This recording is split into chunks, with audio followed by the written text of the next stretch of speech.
So we can now we can get on with installing this lot. The screws arrived, as I said, the screws arrived this morning. If I can get hold of some of these.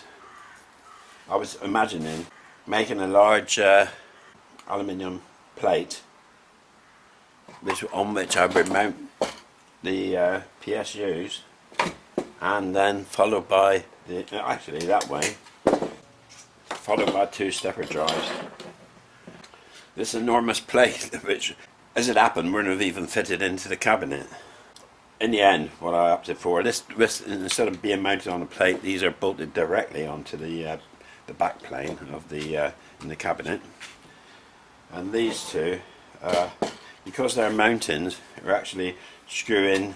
It means that I've got to screw it in from the back of the mounting plate before I can mount the mounting plate on the back plane. So the obvious answer was a couple of mounting straps. So I made up these mounting straps.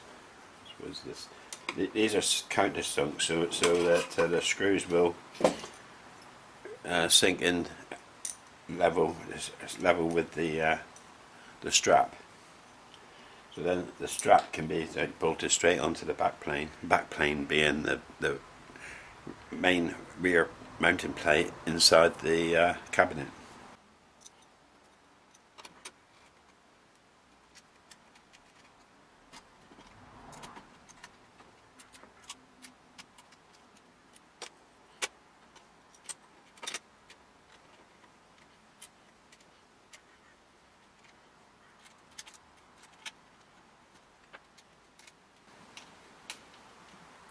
As I said before, these are aluminium threads, so we don't over tighten them, just snug them up.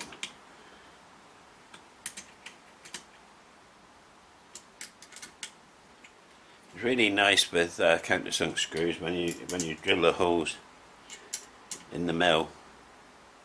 Everything lines up so perfectly. You know right away if you're slightly out with countersunk screws, because they won't go in. You notice it when you actually tighten them up. Right. Okay, that's our power supply unit. Now, because this is a back, we're using this back as a mounting, because it wasn't 4 mounting holes on this side, only 2. We're going to hide that these are 110 volt to 20 volt supplies. And they're switched, and this is our last chance to make sure they're switched to the proper voltage. If I zoom in out, you can actually see, hopefully. Yeah. We're back with the into the cabinet now, and I just want to show the. From here on in, I'm going to, believe it or not, I'm going to increase my tardiness level. The reason being is we from here on in, we don't want any shorts. We don't want junk scattered around inside, so I'm going to use the vacuuming brush and we'll see what we can do here.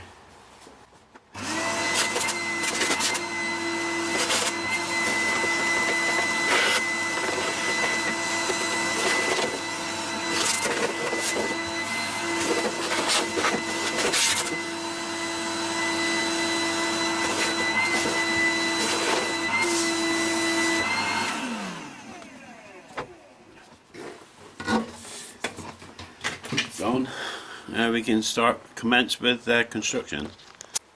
This is pure bullshit, but I'm just going to see if I can get a bit of use of some cellulose thinners.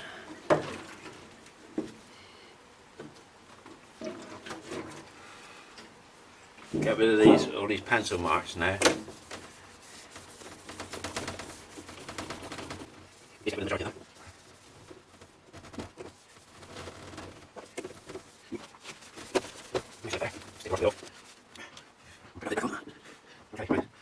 We're ready to start. You might have noticed I've made 2 rows of holes for the So I've got two mounting options for the micro drives now. I want to move them back a bit. They were just pushed against that conduit a bit too close, that was all. Right, we'll go ahead with mounting the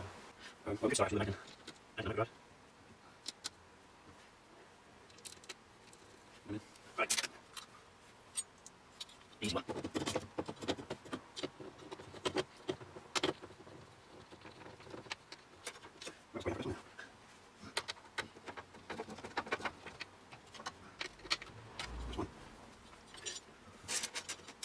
Okay, right. Okay, now. Oh yeah,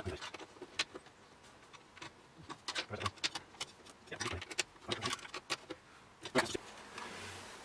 This same system I've made cutouts in the bottoms, holes in the top, so I can drop it in place.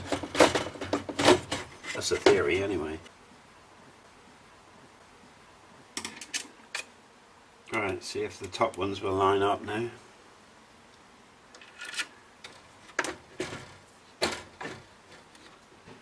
That's one side.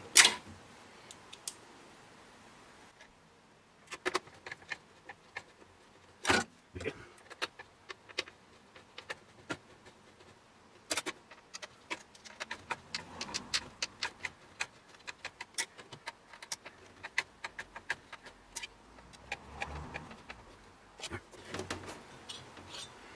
There we go. Now we need to wire it all up. What I'm actually doing now is I've got the mains input to the power supplies connected and the earth. So I'm going to clip together with some cable ties.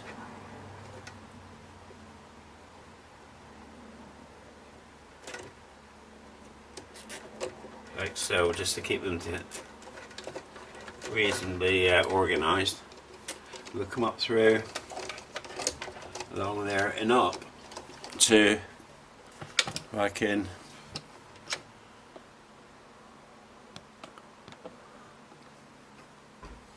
actually place. I've taken the fuses out. I'll place it with a switch. The reason is I would like the stepper motors to be switchable. So if I'm playing around and I want the machine live at any time, for some the stepper motors are going to be holding in a hold position, and it's to me is a waste of current, you know. So I want the ability to be able to turn them off. Also, I might consider having that supply through its own contactor as well, adding another contactor, so so the stepper drives have their own supply, so it'll be easier to set that up if I've got some a termination here, like, you know. So that's what I'm doing.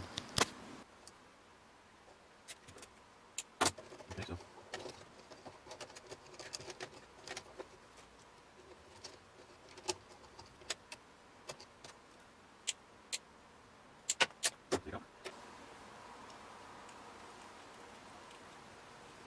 This is a 3-phase switch, but I'm only going to be using 2 poles, of course.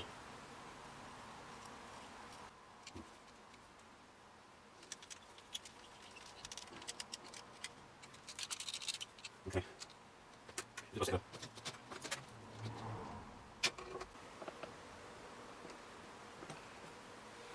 A bit of extra lathe. We don't want anything too tight.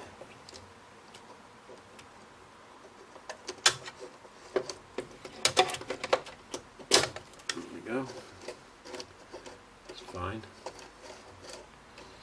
Okay, so that'll be a switchable supply to the earth. I'm going to run back along the other duct back to those earthen blocks. This is the 2 separate supplies to each micro drive, so I'll connect those up next. But I'll twist them together.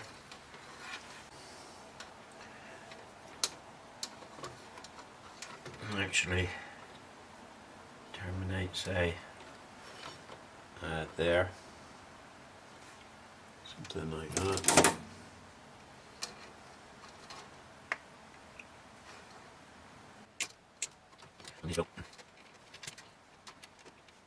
Somewhere. That's it there. Okay, let's wire that up.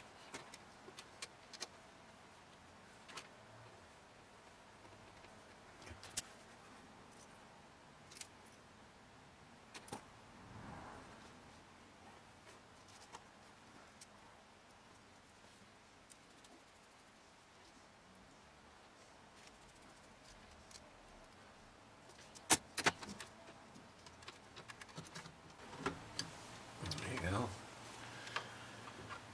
That's all in. Now we need the 4 wires out from to the stepper motors, which I think I might use blue for all of those and just number them, put number tags on them to identify which lead is which.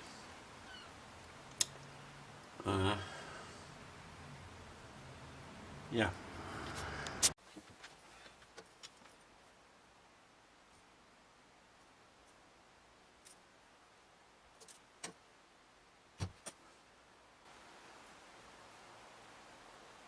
I've got less than the ideal. I've got 2 black wires here.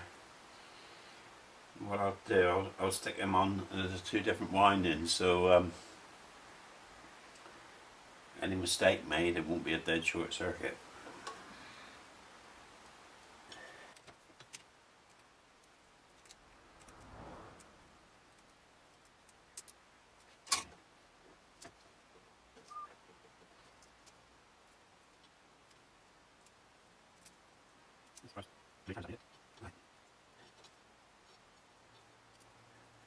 The same time as it's on there, but it's up a bit on, as you can see between. So.